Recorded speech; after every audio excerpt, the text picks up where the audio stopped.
Hey everybody, welcome to Cannonball Sports. I'm Joey Starver here with Zach Herink. We're excited to bring you guys another episode, but we're going to start off with some sad, disappointing news we heard on Sunday.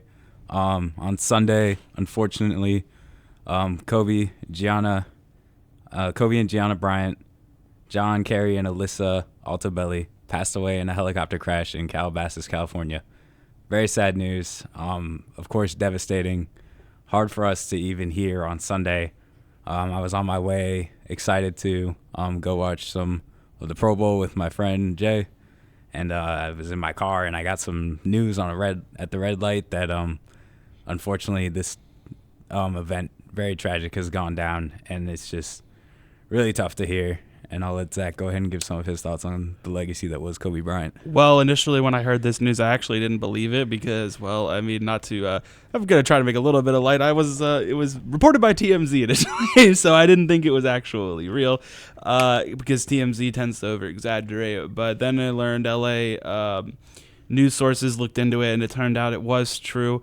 I believe the story was that Kobe was on his way to, with his daughter to some basketball camp or something. His daughter, Gianna, and the Altabella family's daughter, Alyssa, were on the same youth basketball travel team, okay. And they were going to play a game.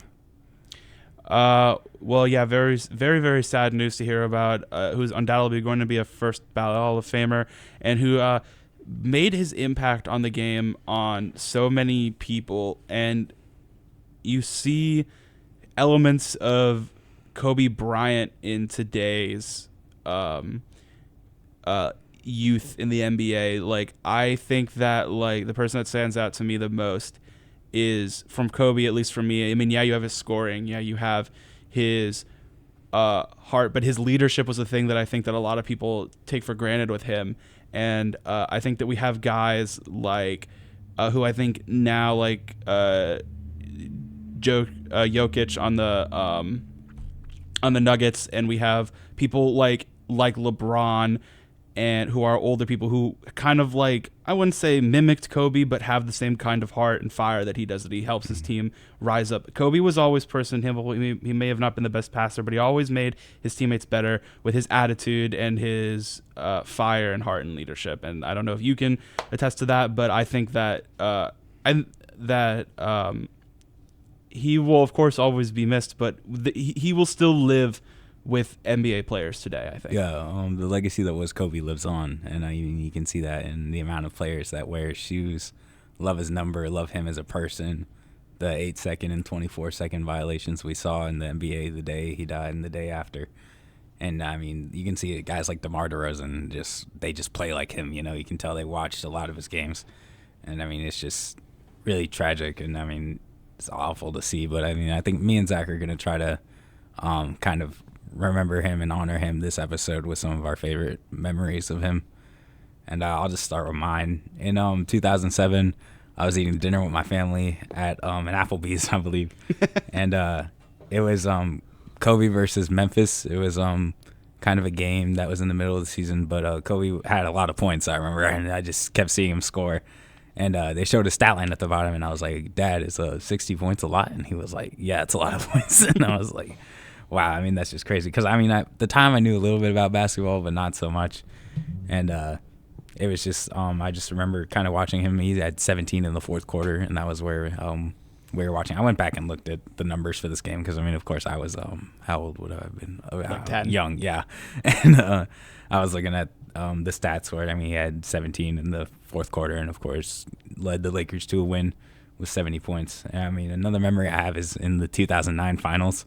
I didn't really know anything about basketball, but it was the Lakers versus the Magic. And I remember Dwight Howard in the dunk contest and everything, and I was like, he's in his prime. I think the Magic are going to win.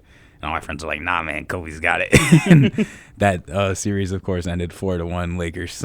Kobe did have it, in fact. And, I mean, it's just fun talking about him and remembering him. I'll let Zach talk about his favorite Kobe moment. One of my favorite memories is the exact same as yours, the 2009 NBA Finals. It was kind of like a prove-it time for Kobe. I mean, everyone thought that, Dwight Howard and this incredible defensive team of the Magic at the time, everyone thought that it was going to be Kobe's kryptonite, and he ended up kind of dominating the finals. you want me to be just straight up about it. It's kind of an amazing thing to watch. And he had the 3 years with Shaq, and he had one more championship that he won over Boston. I don't remember what year that was. But I mean, this finals, a lot of people don't realize, I think was like his finals. Like, it was really, really spectacular to watch. I'm pretty sure he won probably the finals MVP that year. And correct me if I'm wrong. But, I mean, it was his real prove-it year for him because a lot of people thought he was kind of on the downslope. And, you know, he was 15.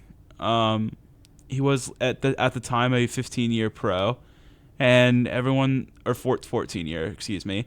And, you know, this was kind of his time to shine. And he more than did so. So I think that's one of my favorite memories of Kobe for sure. That's also when I started to watch basketball more, and I really loved watching his performances in all of those games, even the game that he lost. Another great Kobe moment for me was probably, it's not something I remember too much, but I've watched highlights of it multiple times. It's his 81-point game. I still don't remember what team he did that against. Raptors. It was the Raptors. Yeah, okay. I saw that today. And that is one of my favorite moments as well. Can't really go too much into it. It's second most NBA points in a game all time in the regular season. Something, I mean, absolutely spectacular. And then last but certainly not least, I think as I watched it last night, was his final game, and how, I don't know remember how many points he scored. That a lot. one was also 60 points. 60. Yeah, it was.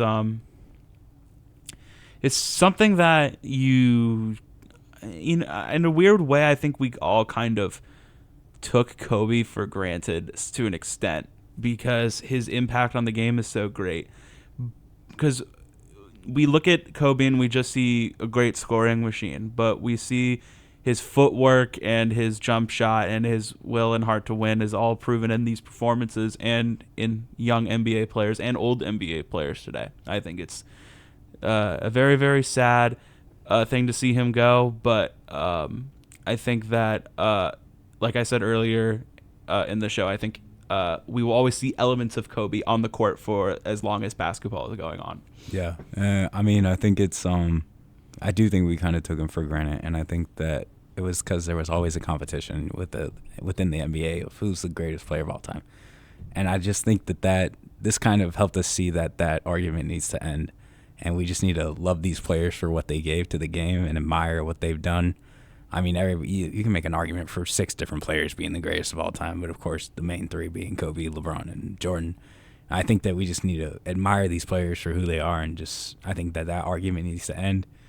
And I mean, it's just really just tough to even think about. LeBron was saying he talked to Kobe that morning. You know, nobody expected this. It's just very unfortunate. And I mean, I think that we do need to see that not everything in sports is about who's the best. Just admiring the players for who they are while they play and after they play too. You know, going back and watching guys like you. I don't root for the most talented guys. I root for a lot of teams that aren't great. But you know, it's like, just going back and admiring these players can be great. One of my favorite NBA players of all time is Tracy McGrady. And I mean, he had a lot of injuries that ended his career early. And I mean, we can just admire them for who they are instead of trying to make everything a comparison. And I mean, these 3 guys, the best players of all time, they don't even have that much in common besides their position. They all are great at different things, and they're some of the 3 most talented players of all time. And I mean, I just think that we should just honor them for who they are. And one way that you can already see players and owners starting to honor Kobe is the retiring of 24.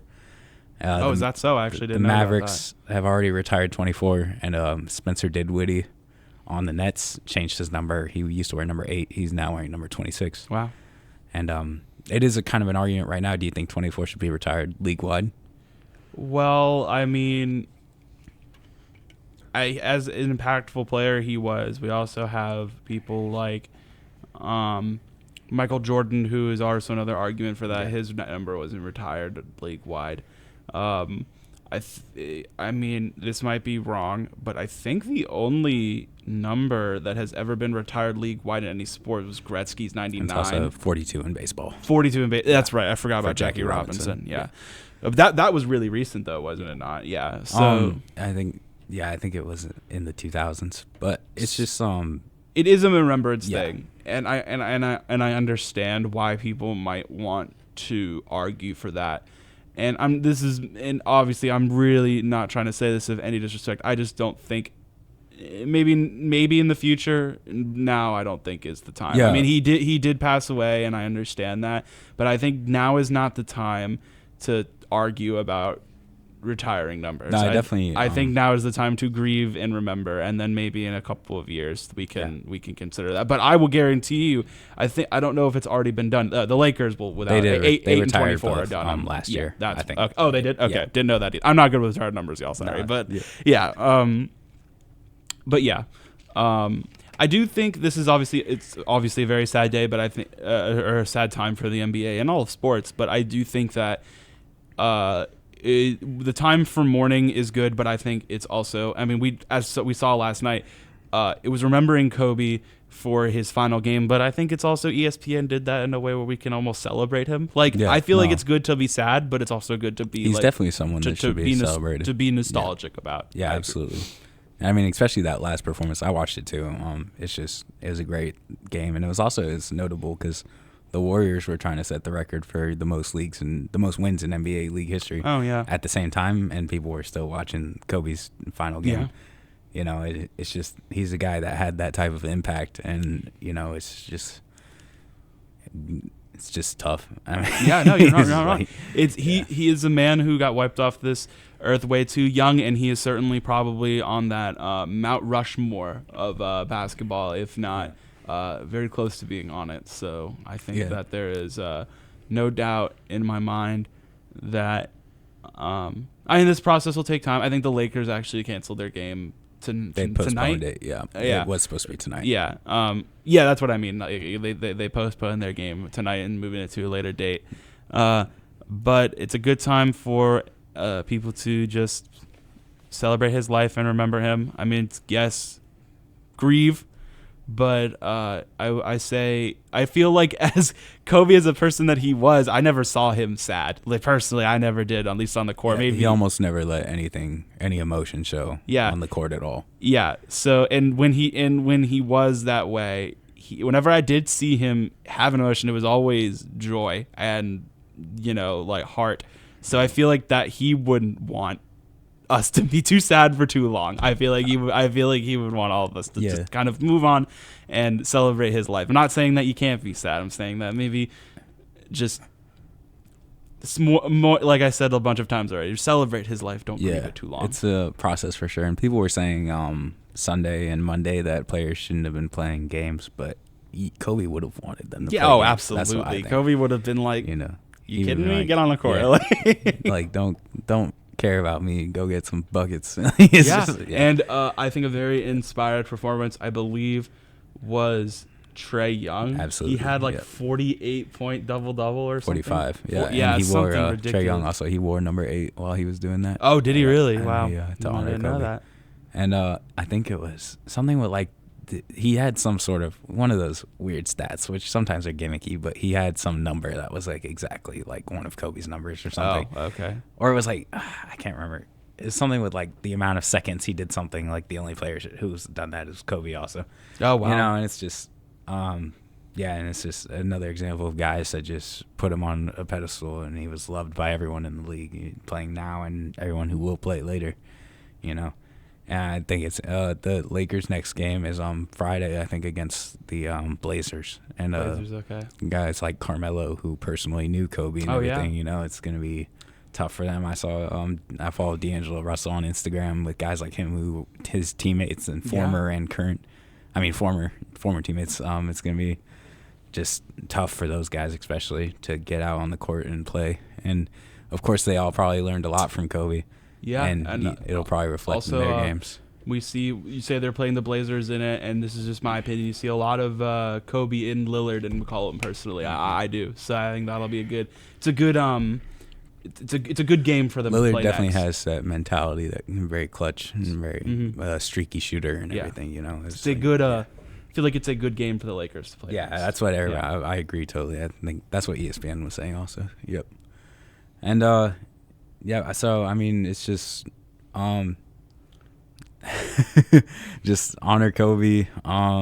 Think about your favorite moments that you had watching him, and it's just very unfortunate that he's not going to be around anymore to make comments, to do videos. He had I think he had a really cool ESPN series. I never got to watch any of it. It was but I know what you're talking about. Though. Yeah. But I mean, he was just doing a lot even for the game after his time. And he always said, I think one of the things he said is he wanted to be known as more than just a basketball player, and that's what he was doing with Gianna, raising her, of course, to be a great player. And UConn, I think, honored her yesterday by saving her a seat with a number 2 jersey on it. She really wanted to play at UConn, and you just hate to see that such a young life taken. Yeah, that too. And of course, the family of the Altabellis, John Altabelli was a community college baseball coach, so another guy who was a figure in sports, and I'm sure he was a mentor to people. I think he coached in California, so players out there probably familiar with him. He probably mentored a bunch of people. Absolutely. And Alyssa, another young women's basketball athlete, taken. It's just really devastating for the whole world of sports and beyond that. Even, I mean, worldwide, he went a ton of fans in China and Italy. Yeah, absolutely. AC Milan, the soccer team, honored him today. Oh. He was a big AC Milan fan. Oh. And, it's just really, really devastating. And with that, I think we're going to move on to... Yeah, we're going to try and dig out of this sad hole that we've created for you guys. Move on to some NFL stuff. But like in Kobe's spirit, we're going to move on and do this. All right. And I mean, NFL and football talk always gets me and Zach excited. So we're going to dig out of this hole, and we're going to try to get excited. So the Super Bowl, are we going to talk about that first? No, we're going to do some rules first. XFL, yes. Rules. XFL, the new league that's coming around. And NFL. So with the NFL Pro Bowl, if anybody was watching that, I mean, I watched even though it was like fighting through the pain. It was sort of interesting. I was just happy to see a couple Jaguars in there. I just love watching football of any form. And it was they had implemented a rule that had never been done. It was voted on in the offseason, but the owners didn't pass the vote. It was, instead of taking an onside kick, which I believe the onside kick in this season had a 9% success rate, instead of doing an onside kick, you could opt to take a 4th and 15 to get the ball after scoring. And this was a interesting thing because it was failed, of course, on a vote. But the NFL decided to just try it in the Pro Bowl. And the NFC team, I believe, did try for it. They did not convert. And so they did lose possession. But it's interesting because there are a lot of rules that people want to implement to speed up the game, to sort of change the way the NFL is. Because, I mean, right now it's a very traditional game. It's a little bit boring at times. People can make that argument. And an onside kick is basically just giving the ball away now because teams cover it so well. Special teams are really good. And they send out hands teams and stuff. They like receivers and tight ends and running backs sometimes. But they're used to catching balls and stuff. Yeah, it usually ends up. I mean, the onside kick is basically an irrelevant play now. So we'll start with that rule. I mean, Zach, is that something you'd like to see in the league? I'd like to see it implemented maybe in a preseason or two first. To see how it goes and see statistically how it matches up against the onside kick. I think they said in like just regular play, the 4th and 15 is 23%. 23. Wow, that's it seems high, but when you think an onside kick, I think they said in like 2006 an onside kick was 18 or something like that. So if you think about it like this, I'd like to see it implemented and see what the actual percentages are, because you got to remember that in like pressure games where you're only down by one possession and you do this, I feel like the percentage will be even lower. The intensity is higher on both sides actually. So who knows? But I wouldn't mind seeing it done in maybe the next preseason. See how that goes, and then evaluate it from there, and then maybe do it in the season therefore after. So it's going to take a while for this rule to be implemented in a full-time scale. But I like the idea of the rule. I just feel that in pressure situations, I feel like it'll be not that much more successful than onside kicks are now. That's what I'm just kind of worried about. Like this, we go through this whole process of getting the rule passed, and it's really not that much better than it was before. Yeah. you and of course also have if to they see had the numbers on it. option, like if teams are like, should we try for this 4th and 15, or do we trust our hands team to get the ball back? Like, do you have to do the 4th and 15 to get the ball back, or are they going to also have the option to do the onside I guess that's kick? something also they'd I'd have to talk about that. Yeah, so we'll see. What do you feel about it? I like it. I think the onside kick, unless you do a fake, I think that it's pretty much just a totally irrelevant play. So I think that the 4th and 15 would make games a lot more interesting, just because you actually have a chance to get the ball back after you score, and you can of course change the outcome very heavily by converting one of those plays. Oh, excuse me. And I think that it's definitely, I would definitely do what you said and try it for a preseason. Maybe even because you think with a preseason, how many teams are going to try it?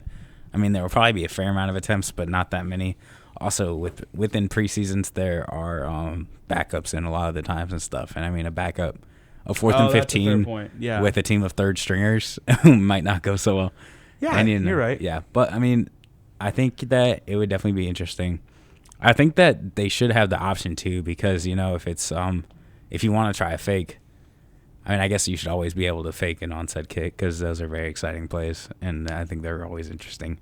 And so I think you definitely should have the option to do one if you want to. Yeah. Like maybe if you have like Pat McAfee was really good at doing the onside kicks and stuff. Kicker. Yeah, and so if you have a guy like that, I think you should be able to do it if you want to.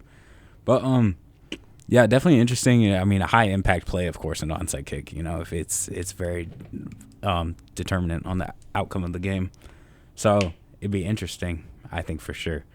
And so going into some of the XFL rules now, because they start up next weekend, I believe. And they're, of course, doing a ton of new rules all at once, which is going to be definitely interesting and exciting. But that's really what you want to do when you're starting a new league. And the first one we're going to talk about is the double forward pass. So as long as you throw a forward pass behind the line of scrimmage, you can throw another forward pass. So right now in the NFL, if you want to do a double pass, you have to throw it behind. It has to be a backwards pass, a lateral. Yeah. So you see teams like the Patriots doing it a lot, where they'll lateral it to Julian Edelman, and then he'll chuck it up to somebody else. And the double forward pass, of course, adds another element of unpredictability within the game. So, Zach, what do you think about that one? I feel like it could work. I don't like this rule as much as the other rules, because I feel like I don't think it's going to change that much in regard to these trick plays, because I feel like the plays that the Patriots do, they're not forward passes, but they're basically like side to side lateral, very slightly behind the line of scrimmage. The whole goal of one of those is to laterally fool somebody.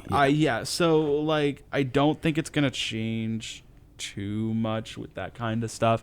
The trick plays, because I feel like the only thing I can see is if like coaches get maybe like overly cautious, and they're like, oh well, since they're throwing what looks like a screen, we always have to be on the alert for another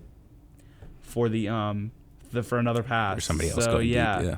So, I mean, I guess that kind of adds an element to it, but I don't think that this rule will be as impactful as some of the other ones. Yeah. I do like it. I'd love to watch it and see it in action. Yeah. I'd love to see teams try it. I just think that it's not too different from what things are. Before the show, me and Zach were talking about we're gonna have to see like how these play out on TV, because like I mean a lot of these rules could sound great in concept, and then when you watch them on TV, you're like, that's stupid. Yeah, these could have really poor entertainment value for all we know. Yeah. And but I think it's cool. I think it'd be interesting to see like some screen passes and stuff, because I mean I was just thinking of like a play you could run and you could throw, you could maybe like put the quarterback out wide and have like a running back throw it to the quarterback, and then the quarterback throws it back to the other side of the field, and it's like, it could be, I can see something like that happening. But you would think if you saw the quarterback and the wide receiver slot, you'd be like, oh, I wonder what they're doing. Well, the key to that would be to like try put the quarterback out wide and then do nothing with them. Once that's or twice. Good point. So, and then maybe have just the running back all about or something like tendency breakers. Yeah.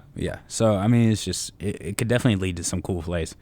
But yeah, you're right. Not as impactful as some of the other stuff. And I mean, another thing would be like a halfback dump off. Like right now in the NFL, if there's a halfback dump off, everybody just crashes on the running back. Yeah, but now if you dump it off to the back might be like, screw it, I'm gonna throw it. Might be able to get like a little shovel out to like a guy, like a guy go on a curl or something like that. For sure. Dump it to the halfback and then he shovels it to a tight end or something like that. Absolutely. And so that's definitely interesting. One that is definitely going to be impactful is the way conversions are done in the NFL. And Point in the afters. XFL. Yeah, point after conversions. So you can either go for 1 point, which is a 2 point, which is 1 point, which is a 2-yard conversion. You can go for 2 points, which is a 5-yard conversion, or you can go for 3 points, which is from the 10-yard line. So all of these plays, of course, are without a kicker, which is interesting because right now in the NFL, a large majority of plays are just kicked in for 1 point. And this eliminates the kicker, makes things a lot more interesting. I feel like there's going to be a lot more 6-point touchdowns because if you get denied on one of these, then it's like, well, basically 2 field goals. So definitely cool. Something I'm excited to see because scores are just going to be totally random in this league. It seems like they're going to be all over the place. And what do you think about it? In 3 words, or excuse me, 4 words, I love this rule. This means that things aren't okay, the reason why I love this is because 9-point games are 1-possession games. You can get a touchdown and then screw up the 3-point conversion and then come down the field and maybe get it back and kick a field goal. And which is a 2-possession point, but like you have the opportunity and pressure is on the team. The thing that I also really, really, really love about this rule is that if you try a 3-point play and you throw a duck of a pass and the team takes it back, it's not 2 points to the other team, it's 3. You get 3. So if the defense cause a turnover and they run it back, you get as many points as they did that you were attempting. So I really, really, really love this rule. I think it'll make things a lot more exciting because 9 points is 1 possession, puts pressure more on the defense. I think scores are going to be ridiculous. Yeah. I think I'm talking like 55-50 being not abnormal. Like this is going to be really, really, really also cool. It takes away a lot of the predictability of everything because, it's like in the NFL, that if the score is this, you should go for 2. Yeah. And now it's like, oh, wait, coaches are going to have so much more to do. Like they have the sheets that say when you should go for 2. Now they're going to have sheets that say when to go for 1, when to go for 2, when to go for 3. There's one downside to this rule, and it's really, really small. If you go for the 3-point conversion, you're basically telling defense that you're passing. Yeah. Other than that, I think this is a genius rule. Yeah, and me and Zach were talking before the show, and that was one thing we mentioned was that if you go for 3, basically you're giving away that it's going to be a pass play. Maybe like you could do like read option, but besides that, but then you have everyone crashing on you once you get across the line of scrimmage. So and, that's enough time to react. Yeah, but we were thinking if we were coaches, we'd probably go for 2 most of the time. I go for 2 every single time. Everything I was down by 3. Everything you can do from the 2-yard line, you can basically do from the 5-yard line. So like if you want to do a toss, you can toss it for 5 yards. If you want to run inside, you can run it inside from 5 yards, or you can do like some little play action bootleg stuff. There's a ton of things you can do from 5 yards that you can't do from 10 and stuff. So it just pretty much like going for 2 opens up the whole playbook when going for 3 takes a lot of it away. So, but I mean, if you're an aggressive coach, maybe you might do. Is there maybe there's a Doug Peterson of the XFL that goes for 3 every time? I mean, yeah. Who knows? It'll be exciting. I think it's going to be a really, really cool rule to watch. I mean, who knows? You and I could be really, really wrong. The entertainment value on this could be awful. Like just constant 6, 6, 6, 6, 6, 6, 6, back and forth, back and forth. Yeah. But who knows? It might be really, really, really cool. I'm excited for this rule. This is the rule I'm excited for the most by like a lot. Yeah. All right. So next rule. And the next one is punts. So all right. Well, this one I'm not excited about. Yeah, the punts are a little bit tricky, and they almost always favor the receiving team. And I think that they did that so that you punt less. So basically, if you punt it into the end zone, instead of the 20, getting it at the 20, the receiving team getting it at the 20, like the NFL, the receiving team gets it at the 35. If you kick it out of bounds within the 35, the receiving team gets it at the 35. So there's no pinning anyone in this league. If you punt it and it goes beyond the 35, the team's getting it at the 35. So that creates another element of basically everything having to do with a punt favoring the receiving team, which I think is good, but also it's taking away a lot of the defensive and strategic elements. Like they talked about a lot of these rules are about adding strategy. I think this takes away from strategy, because there's no benefit to trying to pin someone deep. There's no scenario where you would do that. Well, okay, so this is what I want to know. What if the punt returner is like, all right, I think this is going to bounce in the end zone, wave off. Can you down it like inside the 5? Like I should have looked at that. I'm not sure. Yeah, I think if I would assume so, because that was, we watched that video and it didn't say anything. When we about watched that. the video, it didn't mention anything about downing the ball. So maybe you can down the ball. So maybe I think there's more. They want to create incentive for returns, and they want to create incentive for going on. Yeah, which I think is good. That's the only which good are thing exciting about plays. This rule. Because I think that if you are 4th and 1 on the 40, and your kicker can't kick a 57-yard field goal.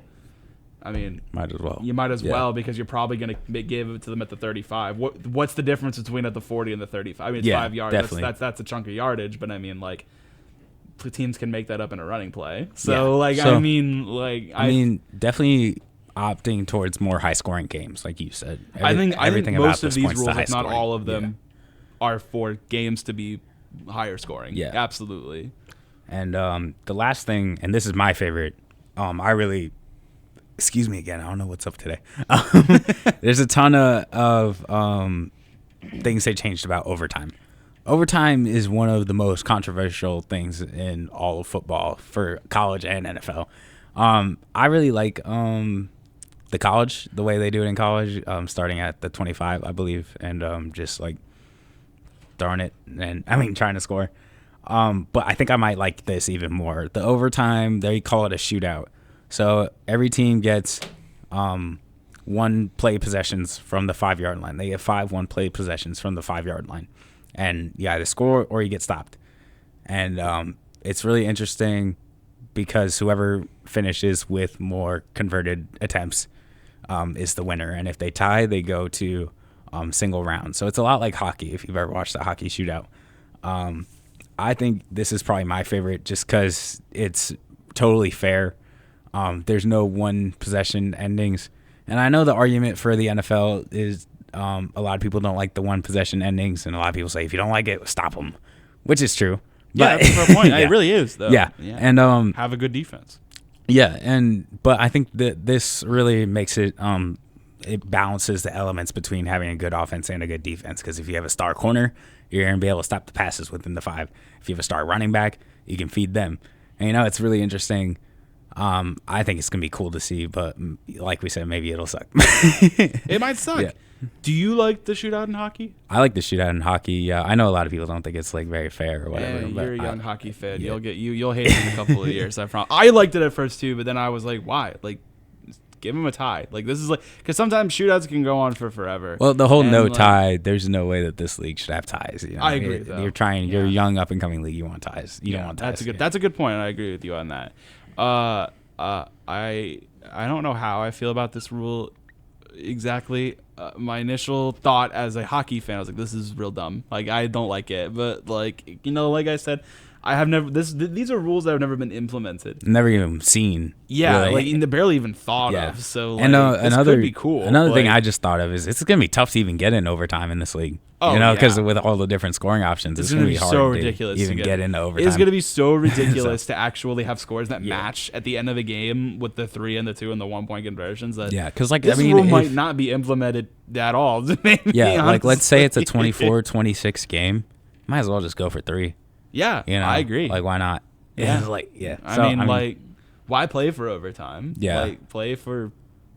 Yeah, like 5 extra yards ain't anything. Like, it's interesting.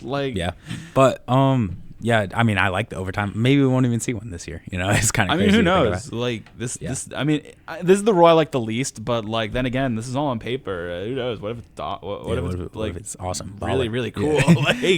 So, but we'll see. Yeah, we're excited for XFL. Me and Zach are both DC Defenders fans. Well, I mean, Zach literally just decided he was a DC Defender fan before the show. I mean, like, that's the only one we got Cardale Jones.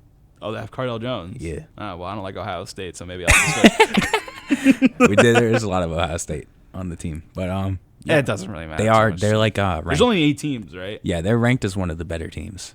Them and I forget them and somebody else are supposed to be. I think St. Louis are supposed to be 2 of the better teams. Do you remember the old XFL, like when we were kids? Like, he hate me XFL. I didn't watch any of it, but I know. Do you remember the team that was really, really good? It wasn't Vegas. No, I thought it was the Virginia Beach Destroyers. I thought they were. That's a different league. I think. It's a different league. Yeah, okay, never mind. But They yeah. were, I remember. No, I think that team, XFL, the only Super Bowl or championship game they had Vegas it won was it. Vegas Yeah. versus somebody. Yeah, and But think I Vegas remember won. there was a league. Maybe it's the United States Football League. Was Well, that the Virginia Beach Destroyers? Maybe? Yeah, I think that's okay. Yeah, never mind. That's yeah, not but good. the old XFL wasn't the main guy. Was He Hate Me, and then that guy ended up playing on the Eagles too. I think. Oh wait, yeah. wait. What did you say? I don't The old remember his XFL? real name No, because I they mean, had what the did you say? nicknames on What the did you jersey. say? He said He played on the Eagles. His No. nickname was He Hate Me. He hate me. Yeah, I don't. it's a badass nickname. I don't remember that, but yeah, but I remember the old XFL being like borderline violent. It was, like it was like Also, they had like the cameras on the field. That was one of the main things. They had camera guys like just chilling out there. That was Yeah, like one of the really? main things. Like that in the middle of they the field? advertised. Yeah, oh, I they're didn't just know out that. there. Yeah, but That's pretty cool. maybe we can talk about old XFL when the league starts. Yeah, or something. I'll compare it to the Yeah. stuff then. But And year. that's a I can't remember really, if that's the really right good year or choice. not. But the onside kick at halftime Yeah, and just watching Drew Brees, it was just really exciting Super Bowl overall. And the pick six from I can't remember his name Tracy right now. Porter. Tracy Porter, I'll yeah, never forget that name. huge play. I mean, a lot of just big plays, big tough plays.